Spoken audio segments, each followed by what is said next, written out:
Good morning, everyone. Thanks for coming along. I'm Vicki Newman, an assistant showbiz editor at The Mirror, and I'm joined today by a very special guest. It is BJ Courville, who is a first-year attorney at a law firm in New York. But Britney's fans might know her better as that surprise witness. Thanks for coming along, BJ. I know it's very early in the morning for you, so really appreciate you getting out of bed. Of course, anytime.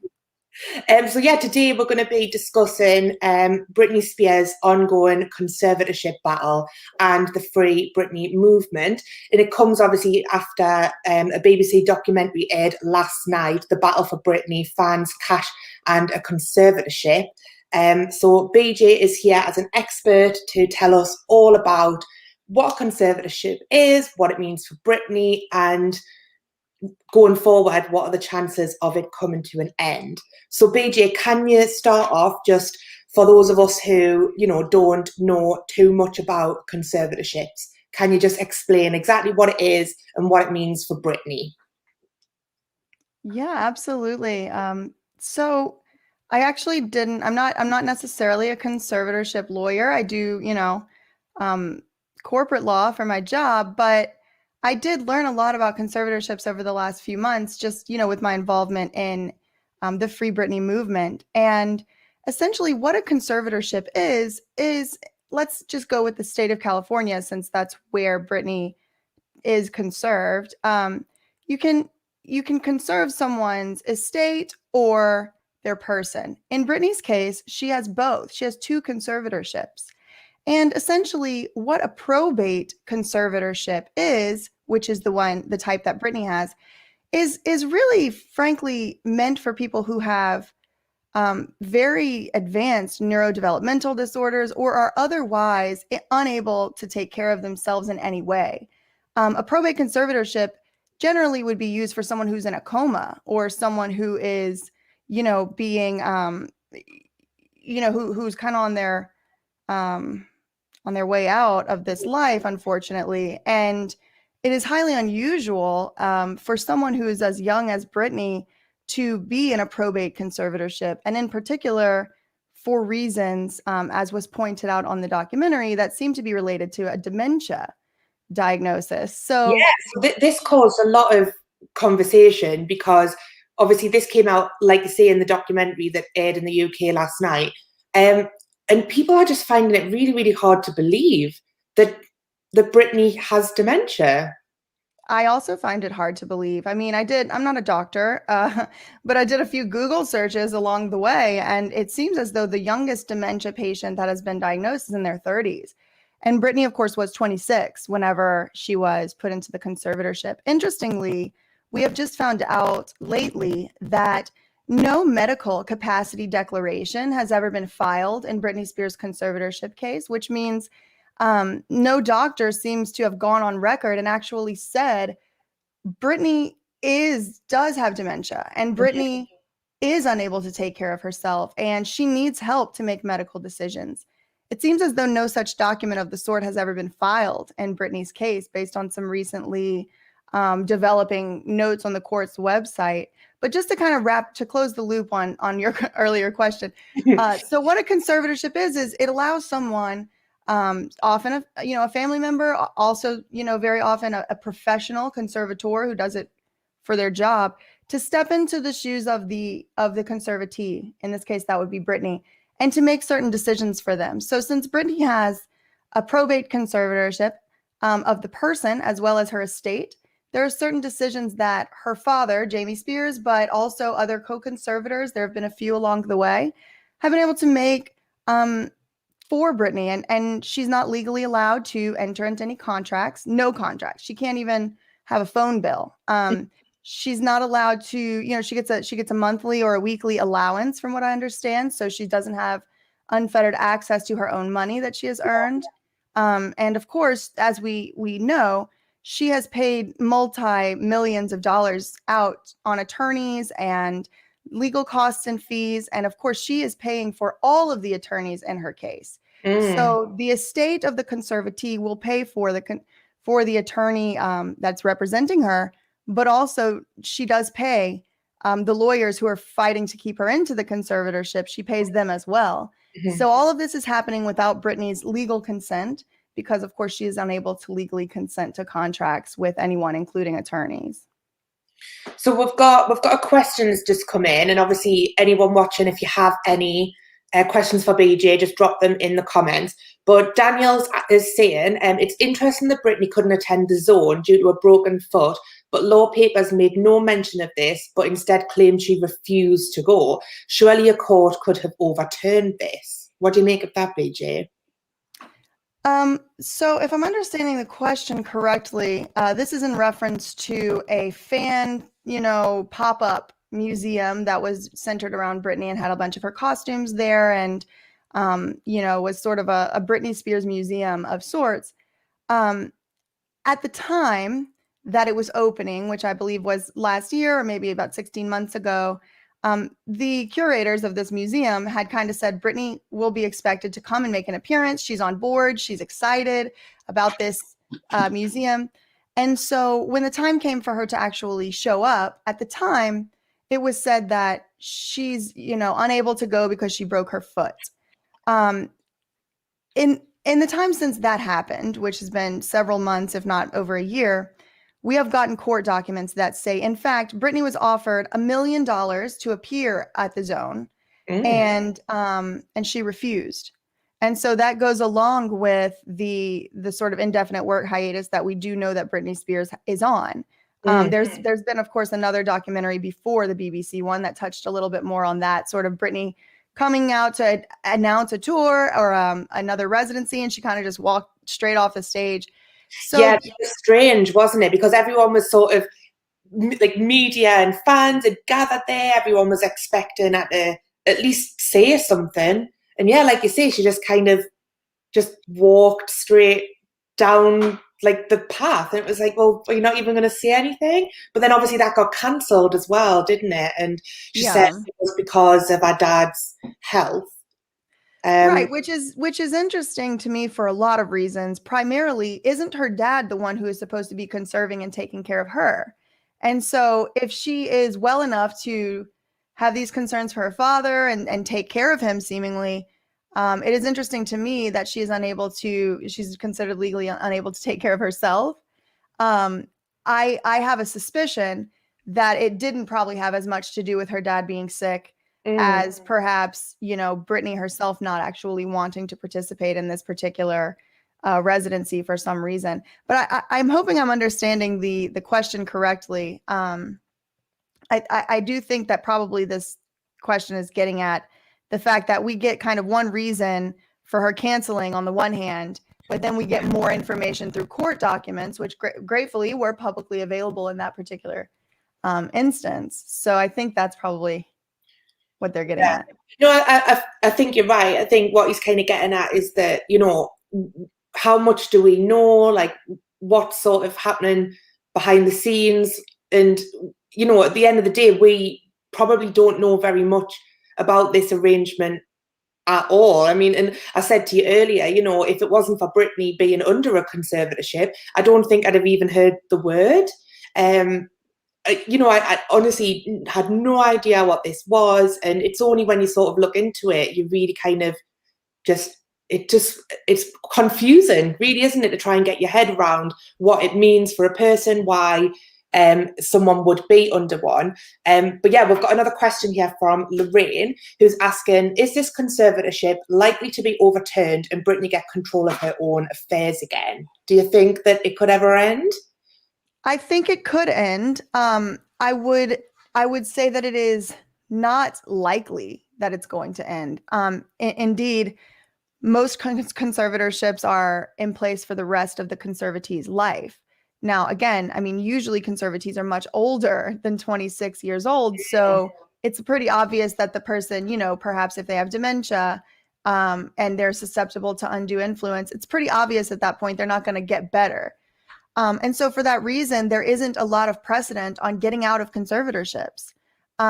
Now, because of the massive sort of global attention that's come to this case, anything is possible, and it really probably will come down to how hard the conservators fight to keep Britney in. You know, as we know, she will be speaking to the court on June 23rd, and it's, you know, widely speculated, what is she going to talk about? What is she going to say?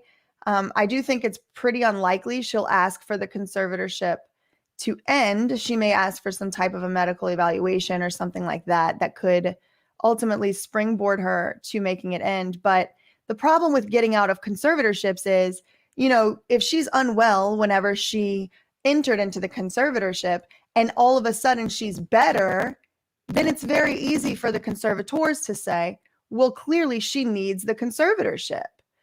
Look how much better she's doing. And so it creates a strange sort of catch-22. It's, you know, in an environment where people are saying, well, she wasn't okay whenever she was not in the conservatorship. And if she's okay now, that must mean she needs it. And so you get this sort of self-fulfilling prophecy of, you know, it's a quicksand.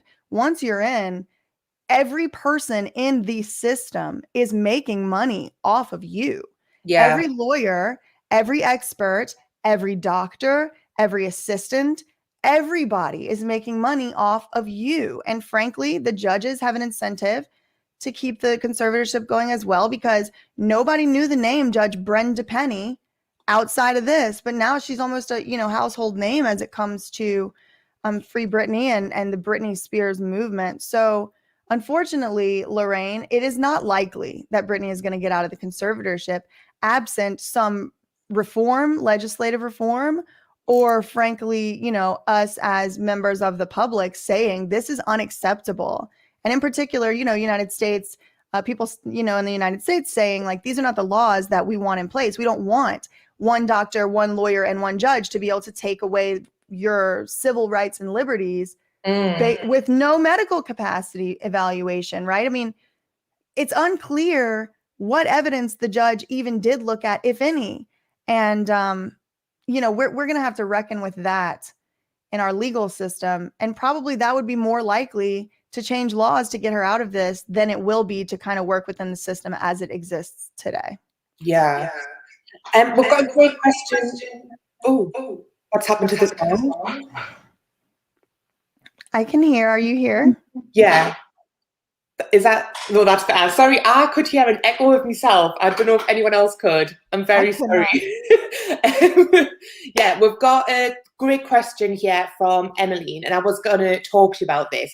So she's asking, what do you think about the rumours that Britney's been trying to sort of send secret messages through cryptic Instagram posts? So there was one that was, she posted very recently this video of her dancing, and she spoke about how this year is so much better for her than last year, and she's sort of slamming the documentaries that are being made about her.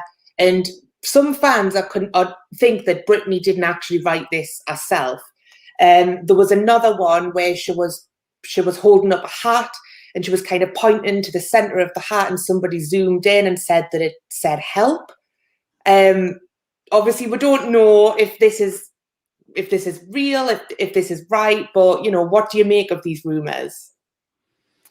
So I'll start with what we do know for a fact. What we know for a fact is that Britney Spears is a brand, and the intellectual property of Britney Spears brand includes social media. So to put that another way, whenever the conservators filed trademarks, right, for the name Britney Spears, in particular to use it on social media, the people who actually manage that trademark and that intellectual property were, for most of the time, Jamie Spears and Andrew Wallet, the co-conservators. Now, what we also know for a fact is Britney is legally unable to enter into contracts. What we also know for a fact is a company called CrowdSurf is Britney Spears' social media manager. So when we take all of those, sound is glitchy. Sorry. If we take all those facts that we know and put them together, then it is actually more likely than not that Britney Spears does not have unfettered access to her own Instagram. Now, I'm not proposing that she doesn't have some access. She may. But I do know for a fact that Britney Spears' Instagram is managed by a company called CrowdSurf, which the terms of the engagement are between the conservator and the company. So Britney is kind of out of the loop, frankly, on managing her own brand. So I personally, this part is opinion, not fact, but I personally find it difficult to believe, given all of those variables, that Britney is actually writing, frankly, any of her Instagram posts. And if she is, then they are definitely going through. I mean, and this isn't just Britney. This is any famous person that's putting out a statement, right? I mean, you're going to go through social media managers at some way, in some level. And so, I mean, if I am 39 years old and I love my fans and I want to be able to communicate with them, but I'm not sure that my captions are going to actually be put in the way that I wrote them, right? Then I may resort to messages or whatever. I mean, I like to stay on the fact side of things. It is kind of fun to speculate about rumors, but I mean, if it were to later come out that Britney was indeed trying to send some type of coded messages in her videos because she felt a little silenced and being able to write captions, that would not come as a surprise to me, quite frankly. Yeah, it's interesting because, you know, we haven't really heard Britney talk about this conservatorship at all, really. I think she very briefly spoke about it years ago in a documentary, an MTV documentary. Since then, you know, we've heard nothing. We don't know how she feels about it, other than the fact that, you know, we know that she's trying to remove her dad as a conservator, isn't she? She's asked the courts to do that, but they didn't remove him and they just sort of gave him joint conservatorship with someone else. Is that right? Well, in fact, he is still the conservator of both the person and her estate. Now, a judge did decide in November that there would be a co-conservator of the estate in a company called Bessemer Trust. And Bessemer Trust has not actually been fully installed as co-conservator yet. And at the last hearing, Sam Ingham, who is Britney's court-appointed attorney, actually brought it up and said, hey, the other side hasn't signed about this order, and, you know, Bessemer isn't in yet. And Vivian Thoreen, who is one of Jamie's many lawyers, said, oh, well, we plan to, you know, sign it and submit it next week. So it is actually a little bit of a misconception that there is a co-conservator at this point. It is 100% still Jamie, legally speaking. Which, you know, I think Britney has also, I mean, so Brian Spears, Britney's brother, he was actually her conservator for a couple of years, I think around 2015 or 16. And he went at the end of 2020 on a podcast interview, and he said the phrase, she's always wanted to get out of it. And so if I'm taking what her brother says at face value, she doesn't want to be in this conservatorship. And to the extent that one day she comes out and says, okay, I'll stay in it, frankly, I think we should all be prepared to continue to still fight for her freedoms. Because if, you know, I can imagine if you're, you know, 13 years in a conservatorship and they're offering you any semblance of more freedom, it might be easier to just take that. But that doesn't mean that the conservatorship is valid. Just because she said she'll stay in it, maybe she just gave up. And maybe that's our chance to say, you know what, this is unacceptable, because we know she's always wanted to get out of it. We know she said she felt like she was a prisoner in 2009. And so frankly, it is incarceration. It is state-sanctioned legal kidnap. And I mean, that sounds so sensationalist, but it is. She has no ability to make most important decisions for herself. Daniel's back with another question, and he's saying, surely if Britney is actually ill, she could give power of attorney to somebody who she trusts and has her best interests at heart. Is a conservatorship necessary? A conservatorship is not necessary. Legally speaking, even. There's no medical capacity declaration on record in this case. So there's not been a doctor that has come in and said, hey, listen, here she has, dementia and she can't decide for herself. I mean, at least that's what the court website has said. So it's interesting, Daniel, that you ask about her being able to choose a power of attorney, because she did just that. In about 2004 or something like that, maybe 5, Britney set up 2 very large trusts in which she deposited all of her assets. And she actually did make her uncle, like Randy or something, power of attorney. In case she ever was unable to make decisions, she did, in fact, give someone else the power of attorney. And that was disregarded and ignored. And frankly, I think, if Britney wasn't very rich, if Britney wasn't very marketable and famous, I don't think the conservatorship would have happened. I mean, if you see somebody who's poor and perhaps, doesn't have a house or something like that, like I'm not imagining Jamie Spears rushing to help that person. This is because of money. This is in order to control Britney Spears, the brand. And we even see this, yesterday, TMZ, which, bless their soul, did put out an article that basically said the conservatorship is in place to keep Britney from doing crazy things, like buying 3 cars in one day, which is something she tried to do before. Okay, well, how does that impact her as a person? How does that impact her well-being? It's very clear to me that the example, even that the inside source used in that article, was financial. It's finance driven. We don't want Britney Spears to buy 3 cars in a day, which why? I mean, lots of famous people have lots of cars, but they are okay spending dozens of millions of dollars over the past years on conservator fees, on management fees, on legal fees, on court costs, right? Like, that's all fine and good whenever they're making the decision to be wasteful with Britney's money and frankly taxpayer money by continuing to make us have to devote attention and resources to a conservatorship that frankly doesn't seem like it's necessary. But it is very money focused and is very money driven. It is to control Britney. That is the point. I mean, to keep her from buying cars. They say it themselves. So Britney did give a power of attorney and it was ignored, which is another way that I think the laws were either violated or just kind of ignored. And, it kind of does put you in a position where it's like, how do you stop? Walt Disney's grandson is fighting for his estate right now. People are saying he's too disabled to run his estate. We have Amanda Bynes in a conservatorship as well. Mickey Rooney was in a conservatorship as well. There are all these famous people who have been attempted to be conserved or who have been conserved. Courtney Love, they tried to take. And a lot of these conservatorships have to do with the, recording rights and catalogs and stuff like that. And it's really a really deep web of interconnected players that do this stuff kind of on the regular. So Abigail's asking, how did this even happen in the first place? How did Britney end up in this conservatorship? Well, I mean, isn't that the question? It's the big one.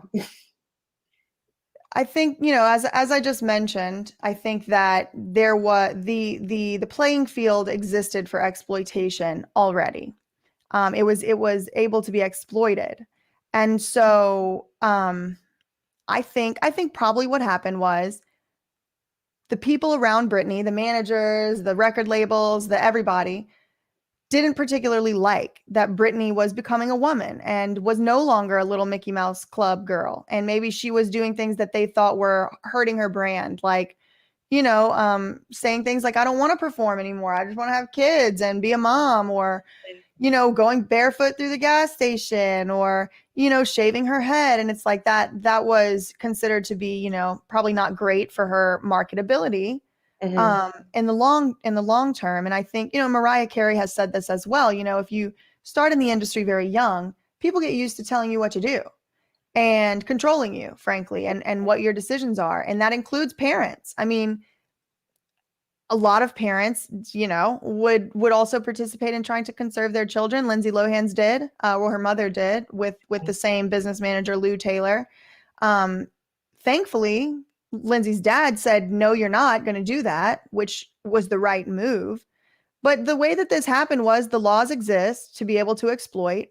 You had a judge who wasn't interested in seeing a capacity declaration before making a decision. And I think, one thing led to another. It was temporary, then it was permanent. And now we're 13 years later, we're kind of waking up and looking around and saying, why is this happening? And we are asking, like, how did this happen? And I mean, Lynn Spears says in her book, this was planned for months. This was being planned for months with the business manager, who is Lou Taylor, former business manager now. But this was orchestrated. This was planned. And I have reason to believe that it wasn't necessarily only having to do with Britney's best interest, because I think that they probably would have just had a temporary conservatorship and let her go on about her life after. Yeah, I mean, it was pointed out in the documentary last night with Lou Taylor. She actually responded to the claims and said that she actually came in after the conservatorship was in place. So she denies that it was her idea to start it, really. It's interesting you say that, because there's actually video footage rolling around that shows Lou Taylor in a SUV with Jamie right at the time that the conservatorship was being implemented. She's in the passenger seat. And I mean, I don't know. We don't know. You know, all we can do is take it from people's, from what the people involved say, and then we can make our own speculations. But what I will say is Lynn Spears' book would contradict Lou Taylor's denial. And I guess it's up to us to figure out who we believe. Now, I do know that as early as 2007, Lou Taylor was speaking on behalf of the Spears family, and she was managing Jamie Lynn Spears as early as 2007 as well. So she was very involved in the Spears family business at the time that the conservatorship was implemented. Lou Taylor is also Jamie Spears's business manager. So, I mean, maybe on paper she wasn't in the conservatorship or whatever, but she was heavily involved in the Spears family business. She, at the time of the conservatorship, she can be seen on video around the Spears family before, during, and after the time of the conservatorship. And so I guess it's just up to the audience to determine whether or not they believe the statement that she wasn't involved in the conservatorship. Yeah, and I mean, of course, Jamie Spears has denied that it's just about the money, and he's, saying that he's obviously got Britney's best interests at heart, and that's why, and he's protecting her with this. But, like many people, Geraldine here does believe that Jamie just wants control of the money. And just asking, is there a way that Britney could at least be under a less severe set of rules, or is it not possible under a conservatorship? That's a great question, Geraldine. Actually, she could be under a less restrictive conservatorship. There's two types of conservatorships, or two levels, I should say, in California. One is the most severe and the most restrictive. It is called the probate conservatorship, and Britney has two of them, one of the estate, one of the person. There is another type of conservatorship called an LPS conservatorship, and that one is colloquially known as a mental health conservatorship. So let's say Britney was in a conservatorship for something like bipolar disorder, or, very severe OCD or something like that. Those types of mental health conditions would more likely qualify for a mental health conservatorship. Yeah. And that allows, a lot more freedom for the conservatee. But each conservatorship is kind of individual to itself. There are certain blanket things that people are allowed to do, that conservators have to do, general, and then they can ask for additional powers. Some of the additional powers in Britney's case, for example, are the ability to hire 24/7 surveillance or security. I mean, I say surveillance, security for Britney. And it's widely known that the guy who was in charge of her security for years and years was hired by Lou Taylor. And so a lot of the fans seem to think, and I can't find reason to disagree, that those security guards, right, were hired to be sort of handlers and to kind of watch Britney, not necessarily, keep her safe. But there are all these extra powers that even go farther than the conservatorship of, would by default provide for. And so, yeah, I mean, she could be under a less restrictive conservatorship. I would just say, I don't think that one's necessary either, because we have no medical capacity declaration on the record. And indeed, Britney asked the judge in 2019, around the time that she was allegedly held against her will in a mental facility and drugged or given medications that she did not want to take. Around that time, she apparently did go to the judge and did speak to the judge. So it's not strictly speaking true that she's never spoken in this case. It was in 2019, she went to the judge and said, listen, I want a 730 evaluation, and which is basically, I want a doctor to say whether or not I actually need this. And that doctor did conduct the investigation. He did do the 730 evaluation. And just a couple weeks, if not a couple days before he was scheduled to go and report on his findings to the court, he suddenly and unexpectedly passed away. Okay. And so now all of the report that he did do back in 2019 would be considered in the American legal system as hearsay, since he can't be called to testify on what he found in his report. Then it basically can't be used. So we're going to have another evaluation, another capacity, and it's going to take a long time. Yeah, I didn't know that. That's really awful. Yeah. We'll take one last question before we go. So this is from Joanne, and she's asking, is it possible for Britney to refuse to do shows, or does the conservatorship sort of force her into fulfilling these contracts? That's an excellent question. I'm glad you asked, Joanne. So Britney cannot legally enter into contracts, as we've discussed already. She can refuse to do shows. That being said, the second part of your question is, will the conservatorship force her into contracts? And, I have no way to know if they will. But I do know that the way that the contracts are set up, for example, for the Las Vegas residencies, because Britney is unable legally to enter into contracts, someone else had to enter into the contract on her behalf. It's just like children not being able to enter into contracts. So it's widely believed that Andrew Wallet and Jamie Spears actually entered into contracts that say they will cause Britney to do certain things. And if Britney does not do those things, right, and this is a pretty basic tenet of contract law as well, it's kind of like, a parent literally entering into a contract on behalf of their child and saying, I will cause my child to show up at 8:30 every day for rehearsal. I will cause phrase. Because, agreed to cause. And so that is what is happening in Britney Spears' case. We can know for certain. Now, do I know who is entering into the contracts? No.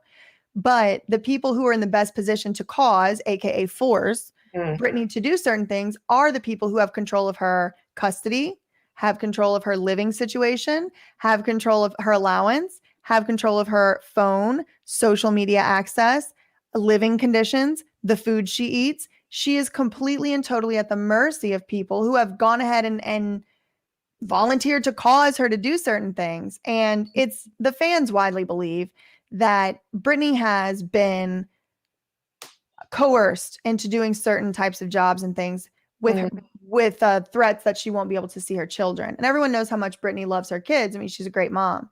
And so it's believed by the fans that Britney has been going along with a lot of this just to be able to see her babies. And in 2019, it seems like she kind of had enough. And she was saying, I want a doctor evaluation. I want Jamie, and I want my dad out.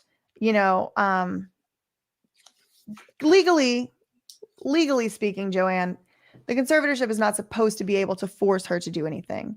However, the conditions do exist that make it very easy to exploit the level of control that the conservators do have over her, to make her do things that perhaps she otherwise would just not really want to do.